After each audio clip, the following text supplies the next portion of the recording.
She had 4 minutes before the line of arrivals reached the top of the staircase. And in those 4 minutes, she had to decide whether she would lie about the boys. "Tell them my name is Marsden," she said, low to the woman beside her. "Tell them I am a widow. Tell them anything but the truth."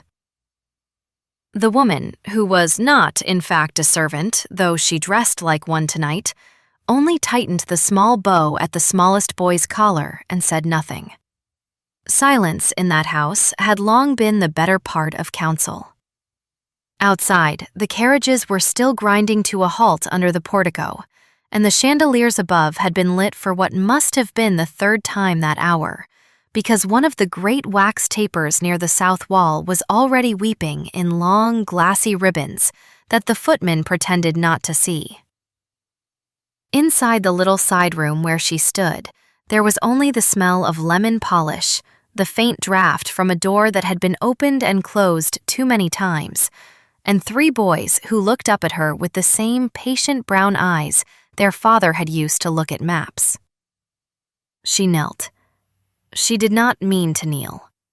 It was the sort of gesture she had been taught, years ago and in another life, not to make in public rooms. But she knelt anyway, and she straightened the middle boy's sash, and she tucked a curl behind the eldest one's ear, and she said very quietly, "Whatever happens in there, you stand together. Do you hear me? You stand together, and you do not let go of one another's hands." "Are we frightened, Mama?" asked the youngest, who asked everything aloud because he had not yet learned that some questions are meant to be kept. "No," she said. "We are simply careful. There is a difference." The eldest, who was older than the other 2 by perhaps 8 minutes, and who had taken the 8 minutes very seriously ever since, said nothing at all, and only watched her face. He had her mouth. He had, she thought with a familiar small ache, all of his father's stillness. She rose. She smoothed the front of her gown, an ivory thing stitched with seed pearls in a pattern that, viewed from a certain angle, resembled wheat. She had chosen it for that reason.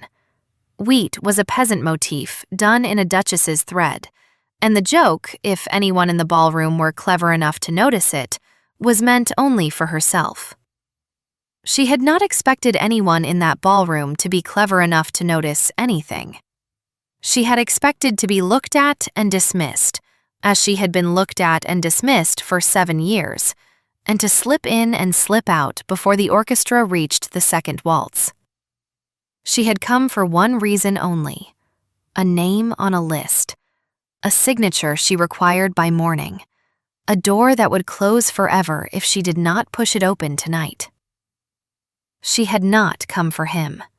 She told herself this twice, while the footman at the inner door raised his small, white-gloved hand to signal that her party would be next, and she told herself a 3rd time as the doors opened and the wash of light and sound rolled out to meet them like a tide. Music, glass, the murmurous sea of 100 polite conversations, all pitched at the same careful volume. Somewhere in there was the man who had once known the exact pressure of her hand on his sleeve. And somewhere in there was the rest of her life. And somewhere in there was the signature.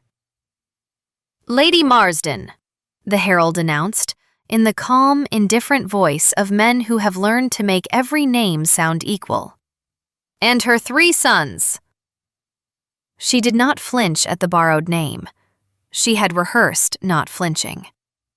What she had not rehearsed was the way the eldest boy's hand found hers at the precise instant the herald spoke, as if he had sensed, in the way clever children sense weather, that something in the room had just changed its pressure.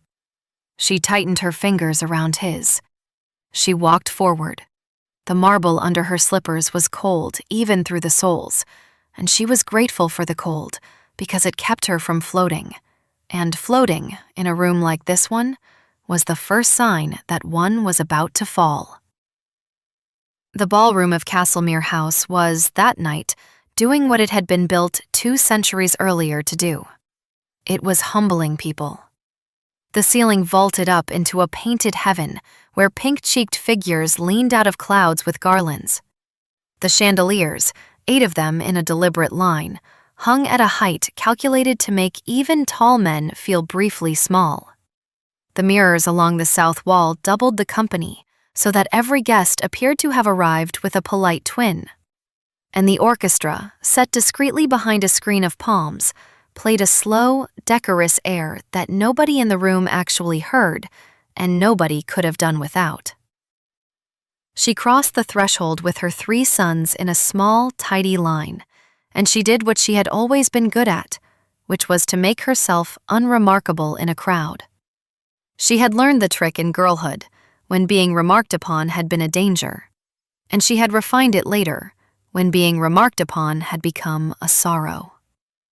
Tonight, she let her chin drop 1/4 of an inch, let her gaze settle on the floor a yard ahead, let her smile go small and friendly and entirely without invitation, and walked. The boys, schooled in this same quiet art by a mother who had taught them what the great houses had not, kept their faces still and their feet measured.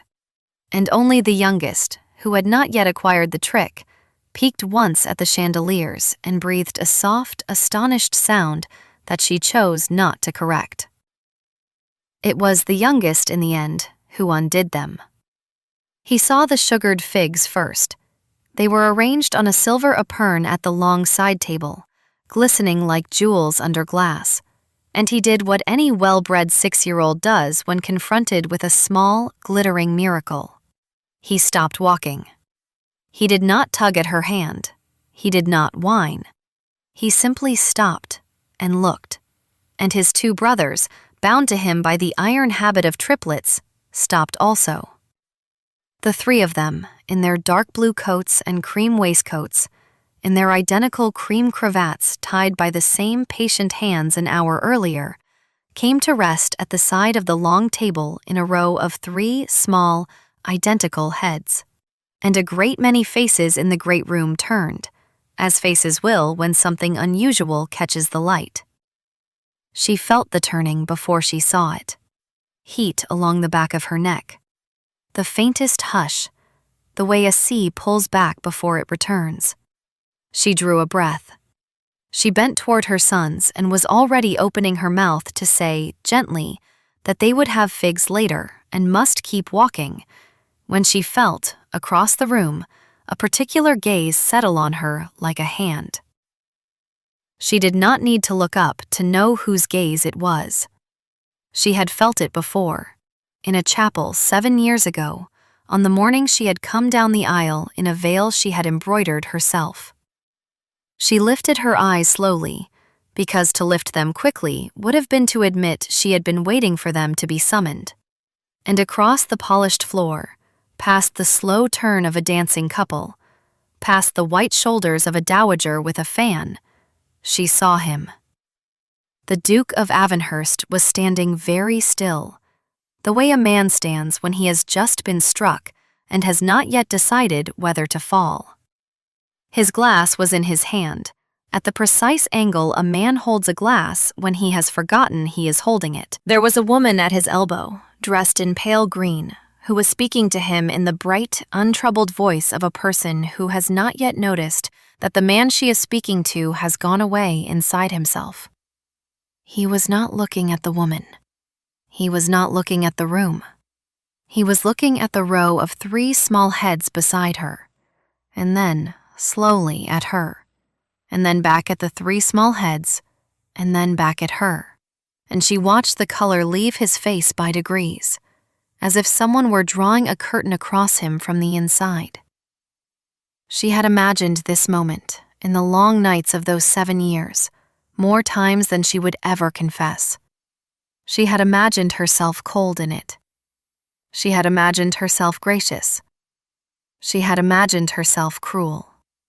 She had even, in her weakest hours, imagined herself forgiving. What she had not imagined was that she would feel, watching him discover his sons across a ballroom, a small, traitorous pang of pity. He took one step forward. He stopped. He did not know, she realized. He did not know which to do first, to cross the room to her, or to turn his back and pretend, for the sake of the woman in pale green and the 400 polite faces, that he had not seen what he had just seen. He stood between those two choices the way a man stands at the edge of a frozen pond, listening for the first crack. The eldest boy, whose hand was still in hers, looked up. He followed the line of his mother's gaze across the room.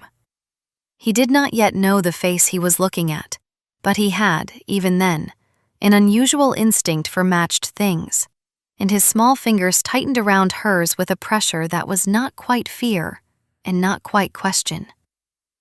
"Mama," he said very quietly, "who is that man?" She did not answer. She had 4 minutes, again, in another sense. 4 minutes before the orchestra finished the air it was playing, and the floor cleared for the first dance, and the room rearranged itself into its second, more dangerous pattern. 4 minutes before Lady Castlemere, who knew everyone and forgot nothing, came gliding down the long room to see who had arrived under a borrowed name. 4 minutes before the Duke of Avonhurst either crossed that polished floor or did not. 4 minutes in which she would have to decide, again, what kind of woman she was going to be. She had been other kinds of women in her time. She had been the girl who said yes too quickly, in a garden in late June, to a man who could not quite meet her eyes. She had been the bride who walked down an aisle through a fog of incense and her own held breath. She had been the young wife who learned, in a series of small humiliations administered over breakfast tables and in carriage drives and at the doors of bedchambers, that the title she had been given was the only thing in that house she was permitted to keep. She had been the woman who, on a wet afternoon in November, had been told by her husband's mother that the marriage was to be set aside and that she would be returned to her father's house with a sum of money and a silence she would be expected to honor for the remainder of her natural life. She had been the woman who, 2 months later, on the narrow bed in a country inn whose ceiling she still remembered in every crack, had realized that her body had kept a secret her husband's house had not bothered to ask after. She had been, for 7 years, the woman who raised 3 boys quietly in a small white house behind a hedge, on an income she had constructed herself out of translations and embroidery, and one very patient solicitor who never once asked her to explain anything she did not wish to explain. And tonight, she had intended to be a widow named Marsden. The Duke of Avonhurst was still standing there. He had not moved. The woman in pale green had finally noticed and had turned her head to follow his gaze, and her own face, when she saw the line of 3 small dark blue coats, had done a small, complicated thing. The youngest boy, who had still not been corrected about the figs, reached up without asking and took a single sugared fig from the epergne. He turned it in his fingers, marveling. He showed it to his brother, who showed it to the third. The 3 of them bent their heads together over the small, glistening thing in the youngest one's palm, and laughed, very softly, the private laugh of children who have always had only each other for an audience. And across the long room, 100 eyes followed the laugh to its source and lingered. She felt, then, a curious thing. She felt the room recognize them before it knew what it was recognizing. She felt the dowager's fans pause. She felt the card players in the far alcove lift their heads. She felt, behind her, the long whisper begin to pass from one mouth to another. The whisper that always begins in such rooms when an old story is about to acquire a new ending.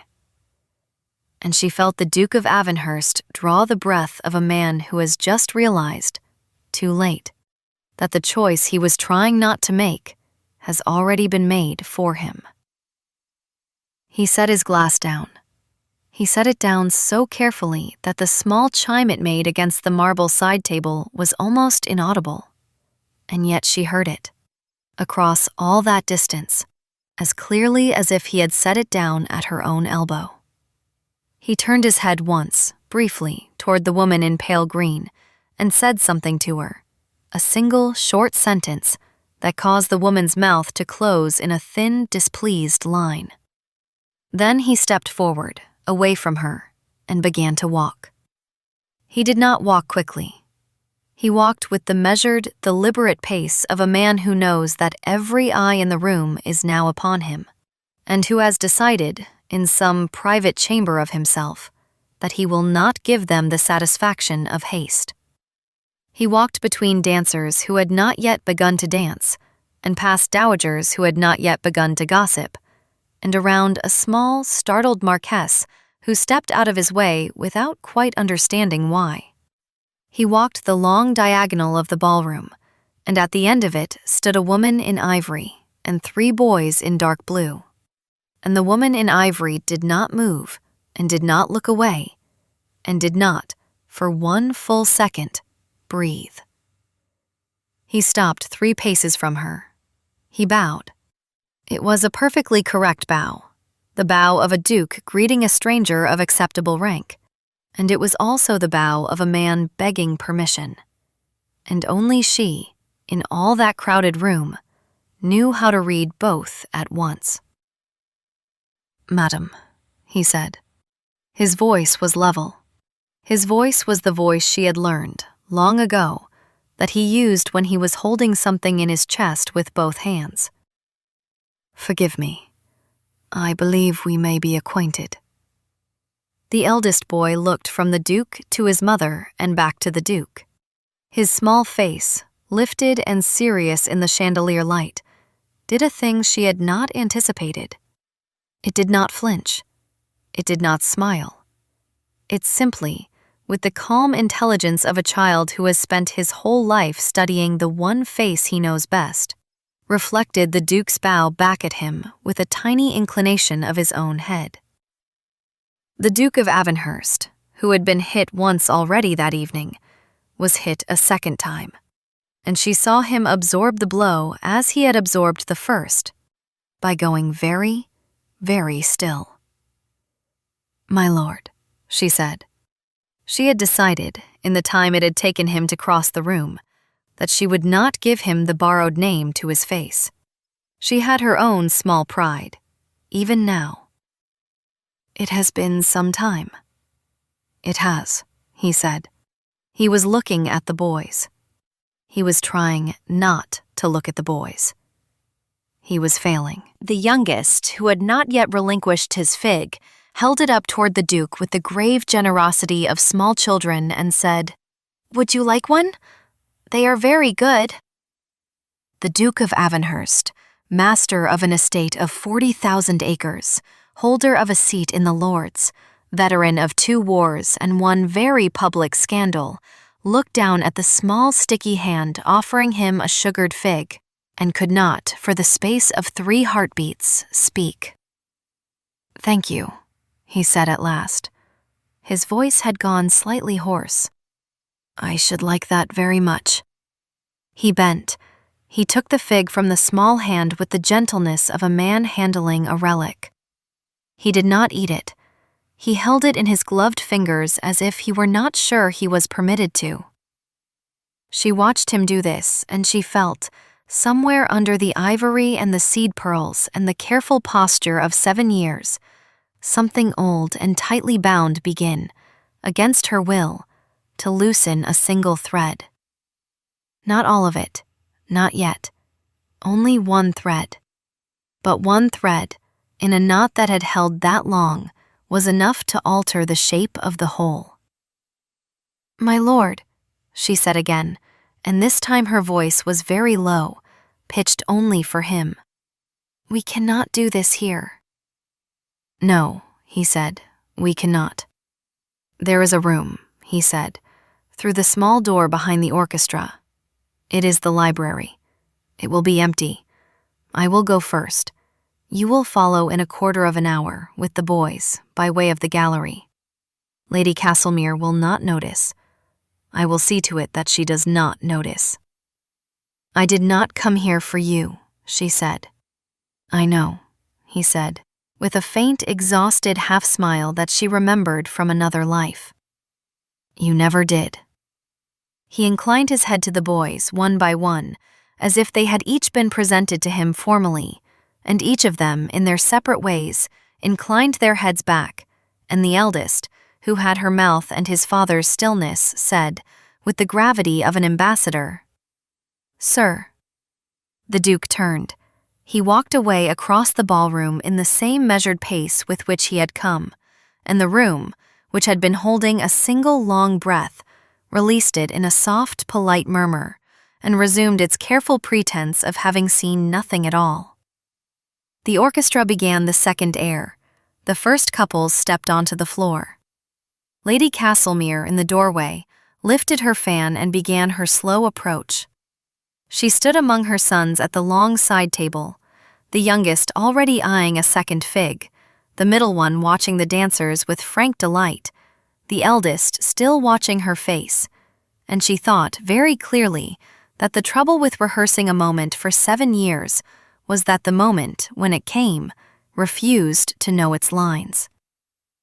She had not, in any of those rehearsals, given him a sugared fig. She had not, in any of them, allowed the eldest to bow.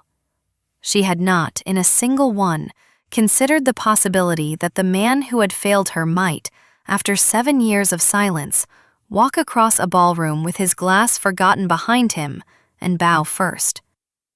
She bent again to the boys. She brushed a crumb from the middle one's lapel. She straightened the youngest collar. She did not, this time, kneel, because Lady Castlemere was approaching, and Lady Castlemere noticed kneeling. She only smoothed her own gown and lifted her chin a half-inch higher than she had carried it through the door, and prepared to lie, gracefully and with conviction, to one of the most observant women in the kingdom. It would not, she suspected, be the most difficult lie of her evening. That, she suspected, was waiting for her in the library. Lady Castlemere arrived in a soft cloud of bergamot and rustling silk, and the particular smile that had, over 40 years, opened more doors and closed more reputations than any single fan in London. She was a small woman, made larger by her diamonds and by her habit of placing herself in the exact center of any room she entered. She had been a friend of the late Duchess. She had been, in her time, a careful and indulgent godmother to the man who had just walked away across her ballroom with a sugared fig in his glove. She missed nothing. She forgave a great deal. She forgot only what she chose to forget. "My dear Lady Marsden," she said, taking both of her hands as if they had known each other 20 years. "How perfectly delightful! And these must be your boys. How extraordinarily handsome they are. How very, very alike." "Thank you, my lady," she said. She did not let her hands tremble. She had practiced not letting her hands tremble before older and sharper women than Lady Castlemere. "You are very kind." "Triplets, I believe," Lady Castlemere said pleasantly, as if she were remarking upon the weather. Her eyes did not leave the eldest boy's face. "How charming! One sees them so seldom. And so well behaved. Their father must have been a remarkably patient man." "He was a soldier," she said. The lie came smoothly, because she had constructed it years ago and used it often. "He had a soldier's patience." "Ah," said Lady Castlemere, with the particular small inflection that meant she had heard the lie, had filed it, and would consider at her leisure what to do with it. "A soldier, of course. And now you are widowed, my dear, and have come up to town to introduce them to society. How brave of you! How sensible!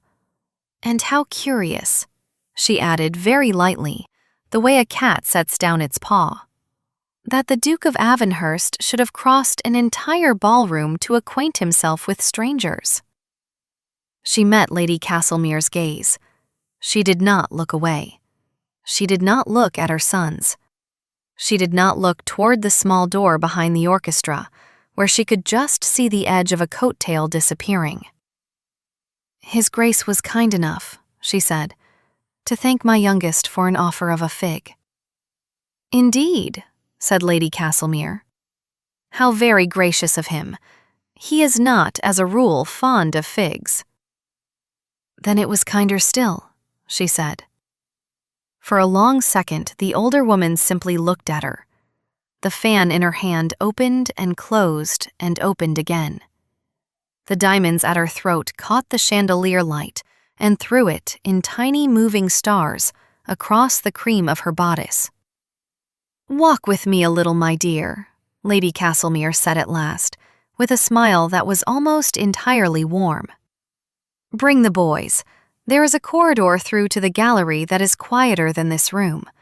We will find them a little lemonade and a window to look out of, and you and I shall have ourselves a small, civilized conversation about soldiers and figs." She did not, in that instant, know whether Lady Castlemere had decided to ruin her or to save her. She suspected the older woman did not yet know either, and was, in her own elegant way, still deciding. She inclined her head. She took the youngest by the hand. She gathered her sons. She walked, with Lady Castlemere on her arm and 400 eyes politely averted, toward the small door behind the orchestra. And behind that door, she knew, a man was standing in a library with a sugared fig still in his glove, waiting to learn whether the 7 years he had spent without her had been a punishment, a mercy, or simply the long preface to a story whose first true sentence was about to be spoken at last.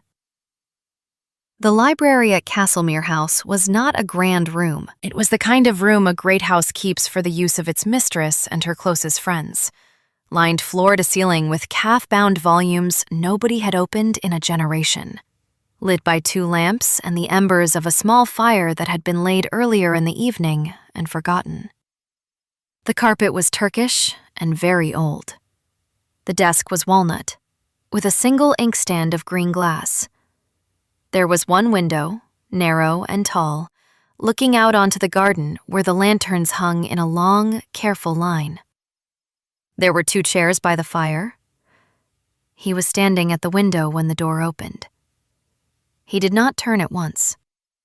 He had taken off his gloves and laid them on the desk, and the sugared fig sat beside them on a folded square of his own handkerchief, like a small jewel he had not been able to part with. Lady Castlemere did not enter the room. She paused on the threshold, with the 3 boys arranged neatly around her skirts, and said, in a voice pitched for the corridor and not for the room, "I shall keep your nephew's company for a quarter of an hour, my dear, while you and his Grace discuss the matter of the figs." Her eyes were full of meaning. "A quarter of an hour, no longer.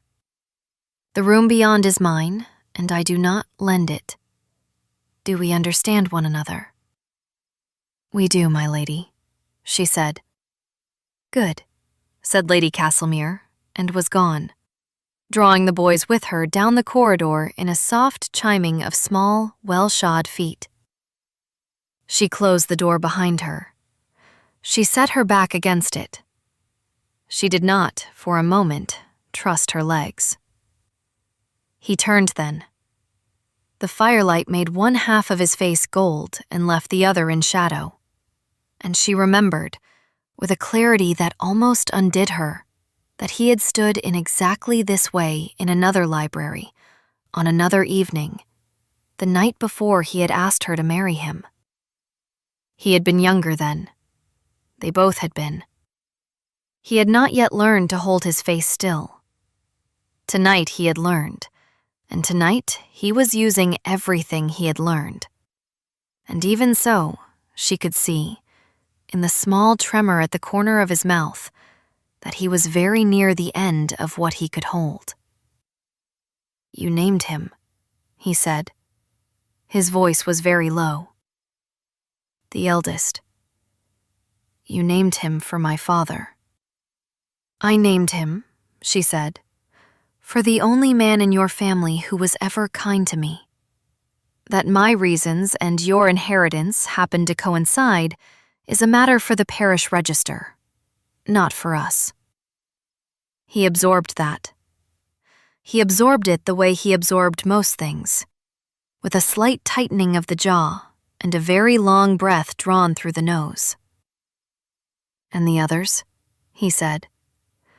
"The middle is Thomas," she said, "for my father. The youngest is Oliver, for no one. I wanted a name that belonged only to him." "Oliver," he said. He said it as if tasting it. "He offered me a fig." "He offers everyone everything," she said. "It is his particular failing. We are working on it." "Do not," he said. "Do not work on it. Let him keep it." She did not answer. She could not, for an instant, answer. The library was very quiet. The fire shifted once, with a small sound like a turned page. "I did not know," he said. "No," she said. "I made certain that you did not." "Why?" She had known the question would come. She had rehearsed several answers. None of them, now, would do. "Because," she said slowly, "on the day your mother put me out of your house, I made myself a promise. I promised that whatever I had taken with me from that house, in my body or in my heart or in my hands, would be mine. Not hers, not yours, not the estate's. Mine, and I promised that I would raise it, whatever it turned out to be, in a place where no one would ever again tell it that it was insufficient." He closed his eyes. He kept them closed for a long moment. When he opened them again, they were wet, and he did not bother to pretend they were not. "I did not know she had put you out," he said. "I was told you had left. I was told you had taken the money and gone abroad. I was told a great many things, and I am ashamed now of how many of them I believed." "You believed them," she said, "because you wished to. It is easier than the alternative." "Yes," he said. "It was." It was not, she realized, an excuse.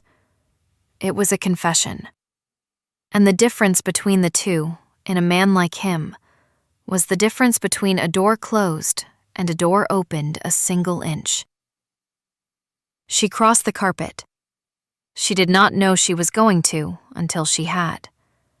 She stopped a yard from him, no closer, and she looked up into his face and she said, "I did not come here tonight to find you. I came for a signature. There is a piece of land near my father's house that I wish to buy, and the previous owner's executor is here tonight, and I had hoped to corner him before midnight. That is all. I dressed for him, not for you. I borrowed a name for him, not for you. The boys are here because I could not leave them, and because I will not, ever again, leave them anywhere." "I understand," he said. "I do not want," she said, and her voice, to her great irritation, broke slightly on the word, "anything from you. Not your name, not your house, not your title, not your apologies. The boys do not know who you are. They will not know unless I choose in my own time to tell them. I will not have them used. I will not have them studied. I will not have them measured against a portrait in a long gallery and found wanting in the shape of an ear. Do you understand me?" "I understand you," he said. "Every word." "Good," she said. "May I ask one thing?" he said. She waited. "May I," he said, For the remainder of this quarter of an hour, simply stand in this room with you and be told their names again, and be told one true thing about each of them that is not in any letter and not in any register, and then walk you back to the corridor and let you go. May I have that? I will not ask for more tonight. I will not ask for more, perhaps ever. But may I have that? She had prepared, in the long years, for many versions of him. She had not prepared for this one. This one had no defenses. This one was not asking for forgiveness, or for the boys, or for her. This one was asking, very humbly, for 15 minutes of being told true things in a quiet room. "Sit down," she said. He sat. She did not. She stood by the fire with her hand on the back of the second chair, and she told him.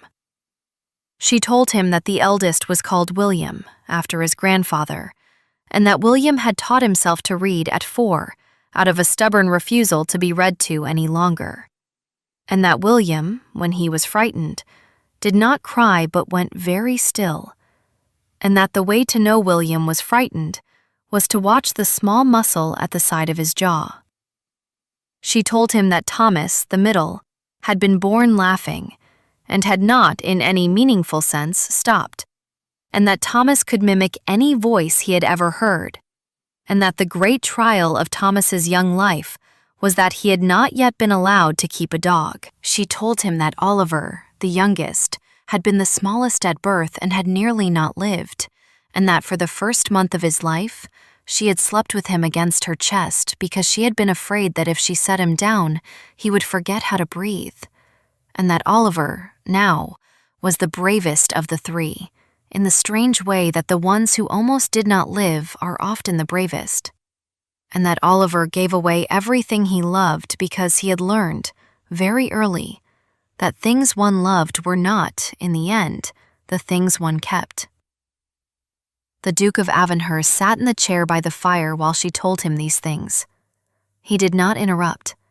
He did not write anything down, though she could see him committing each word to a memory she remembered as being unusually exact. Once, when she described Oliver's first month, his hand closed very tightly on the arm of the chair. And once, when she described William's stillness, he covered his eyes with one hand and held them covered for a long time. He did not weep. He did not, she suspected, allow himself to.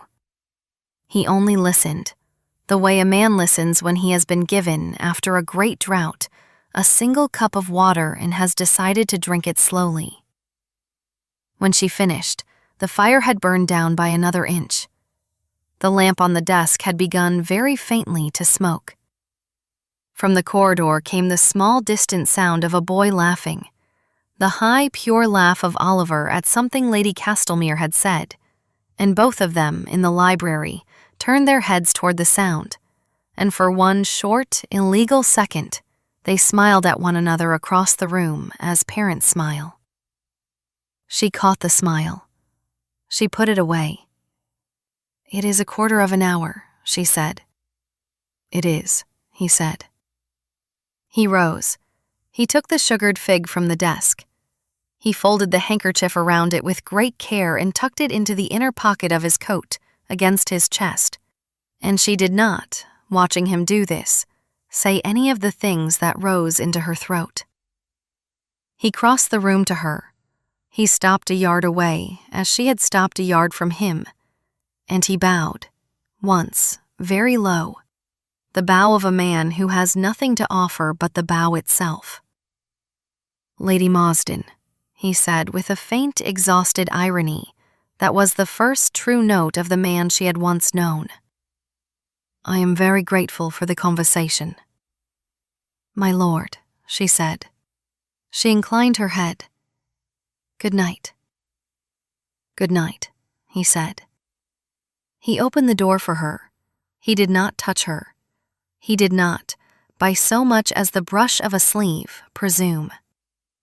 She stepped past him into the corridor, and Lady Castlemere rose from a small sofa where she had been telling the boys, with great seriousness, the history of a portrait on the wall. And the 3 boys ran to her with the unself-conscious gladness of children who have been parted from their mother for 15 whole minutes. And she gathered them, and she did not look back, and the door to the library closed behind her with a sound so soft she would not have heard it if she had not been listening for it.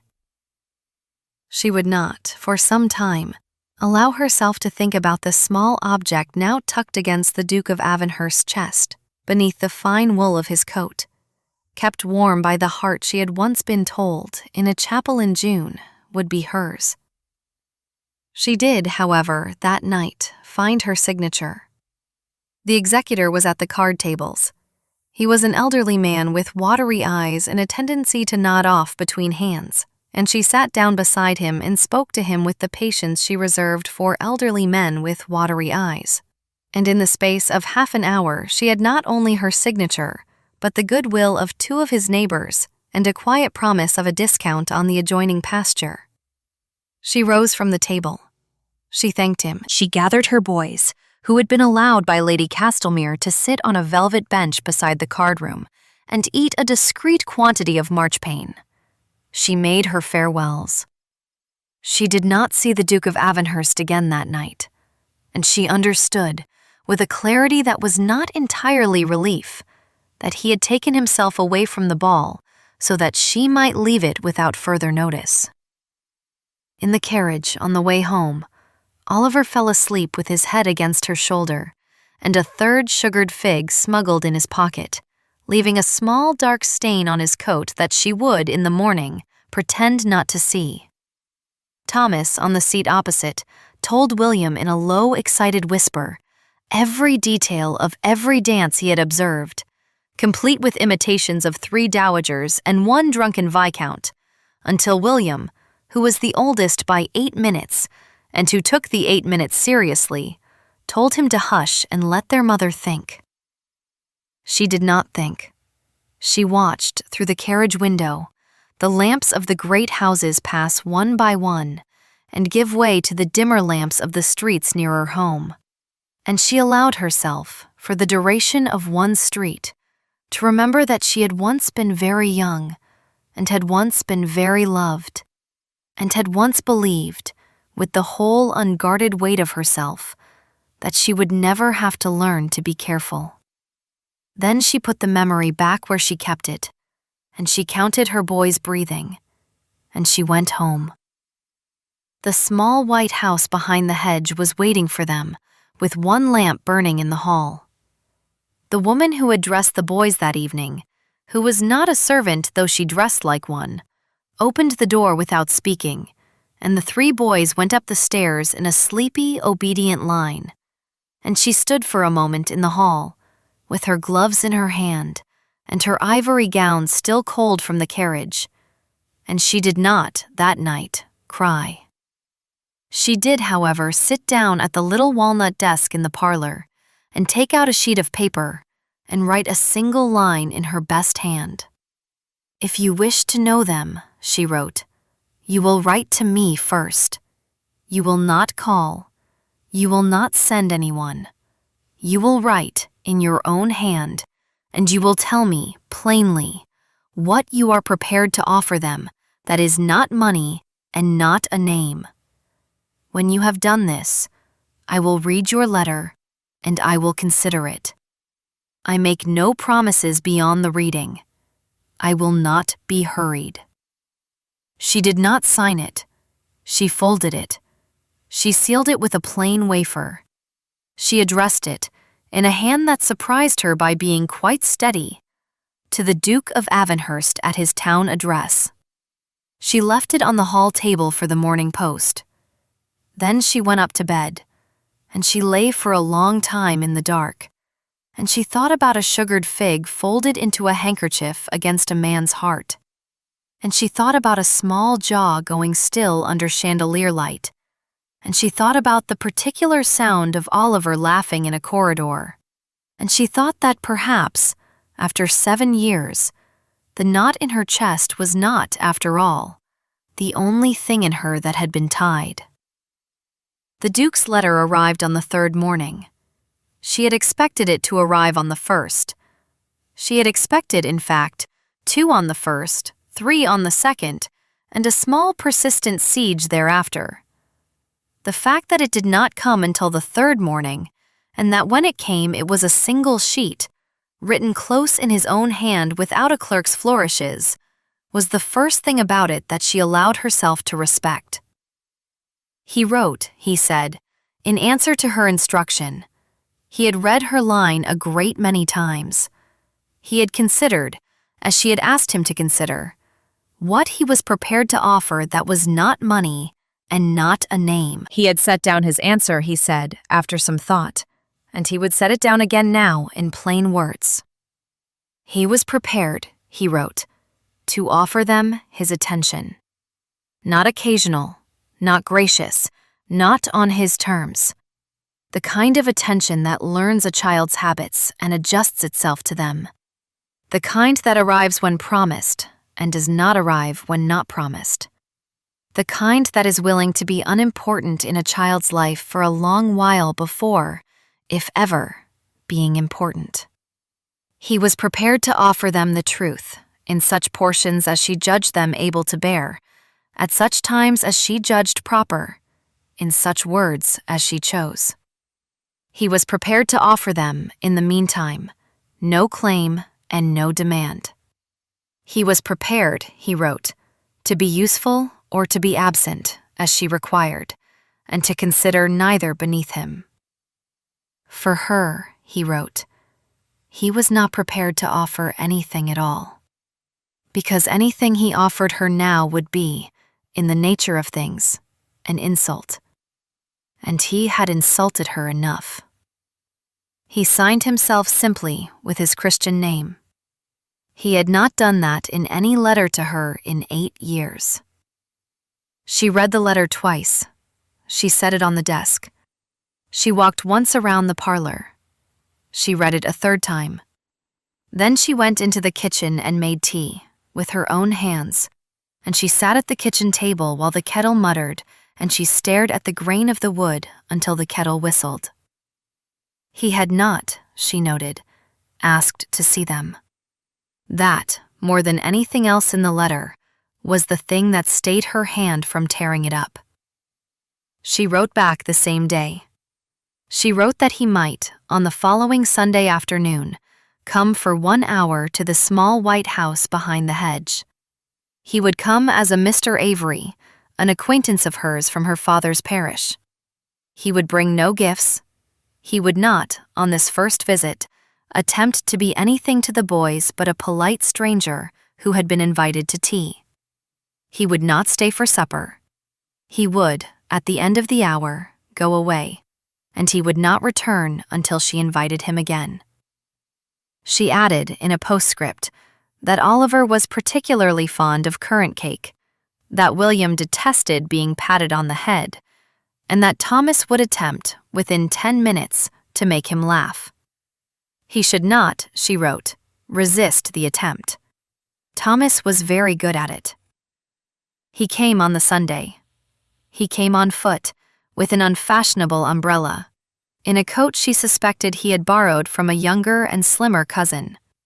He had taken her instructions, she saw at once, with a literalness that was almost comic. He had even, somewhere, acquired a slight stoop, as if to make himself less of a duke. She did not laugh. She permitted herself, instead, a small interior nod. He sat at her kitchen table, because she did not, that first afternoon, lead him to the parlor. He drank her tea. He ate Oliver's currant cake. He did not pat William on the head. He laughed, twice and helplessly, at Thomas, who imitated for him the precise voice of the postman, and who then, encouraged, imitated the precise voice of Lady Castlemere, which caused him to put down his cup and cover his face with his napkin for a full half-minute before he could recover. He stayed an hour. At the end of the hour he rose. He thanked her formally. He bowed to the boys. He said to Oliver that the cake had been one of the best he had ever eaten, and would Oliver convey his compliments to the cook? And Oliver, who knew quite well that the cook was his mother, said gravely that he would. And the Duke of Avonhurst walked back down the lane under his unfashionable umbrella, and did not, as he had been instructed not to, look back. He came again the following Sunday. He came every Sunday for 3 months. In the 4th month, when he had asked permission and been granted it, he came on Wednesdays as well. In the 6th month, after a long conversation conducted by the kitchen fire after the boys had gone to bed, the boys were told, in such words as their mother chose, who Mr. Avery was. They were told sitting in a row on the parlor sofa, with their mother on one side, and the man they had learned to call by his Christian name on the other. And they were told the truth in the portions their mother judged them able to bear, which was, in the event, most of it. William did the thing with his jaw. Thomas asked a great many questions, most of them excellent. Oliver, who had been holding the Duke's hand without anyone noticing, did not let go. That, when she thought of it afterwards, was the moment she dated as the beginning of the second life. Not the ball, not the library, not the letter. The small sticky hand, already in his, not letting go. There were difficulties, of course, after that.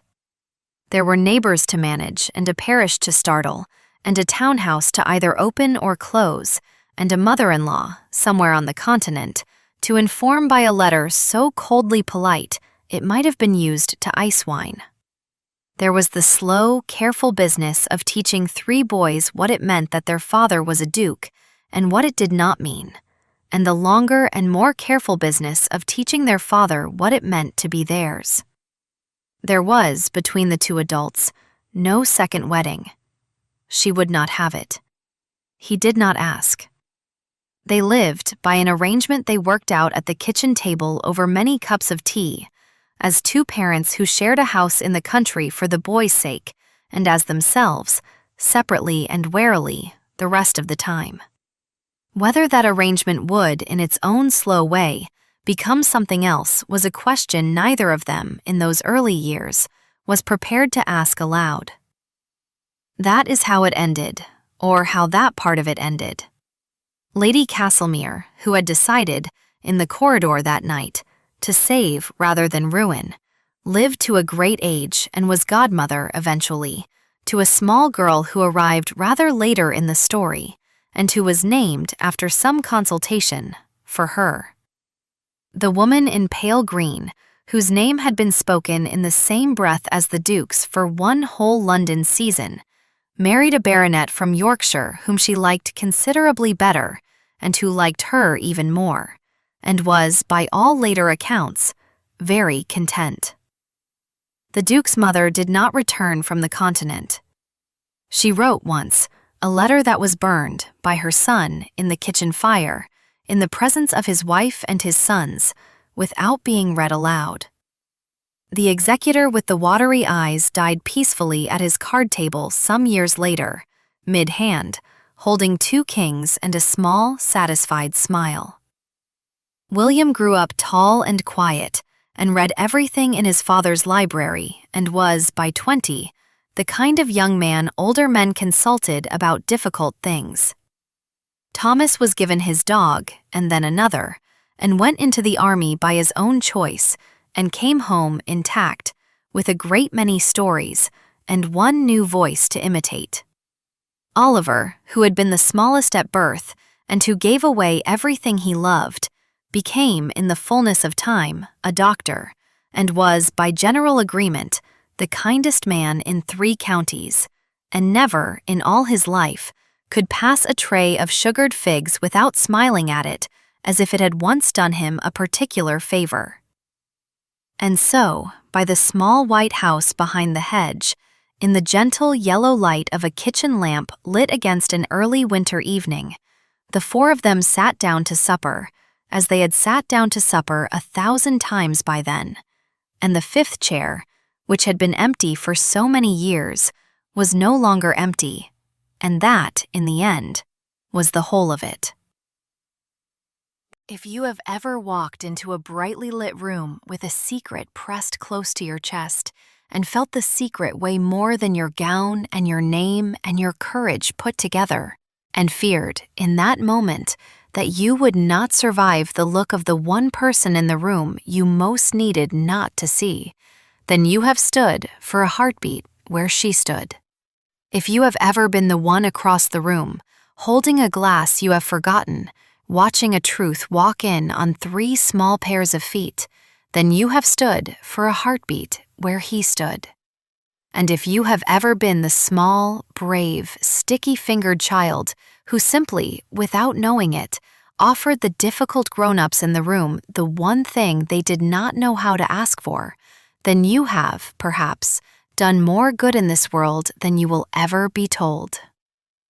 Sit with me a moment longer by this small fire. Tell me, if you would, which line stayed with you. Was it the sugared fig folded into a handkerchief and tucked against a heart that had been 7 years too proud to ask? Was it the eldest boy returning the bow? Was it the line she would not let him cross in the library when she stood a yard from him and no closer? Or was it the small hand in the parlor months later that did not let go? I should like to know. I keep these answers, as I keep these stories, for the colder nights. And if you have found your way to this fire, and the chair beside it has felt, even for an hour, like yours, then stay. There will be another story soon, on another evening, with another room and another secret, and another small, ordinary, astonishing mercy at the heart of it. Pull the blanket a little closer. Let the lamp burn low. I shall be here when you are ready for the next one. Sleep gently, friend. The fire will keep until then.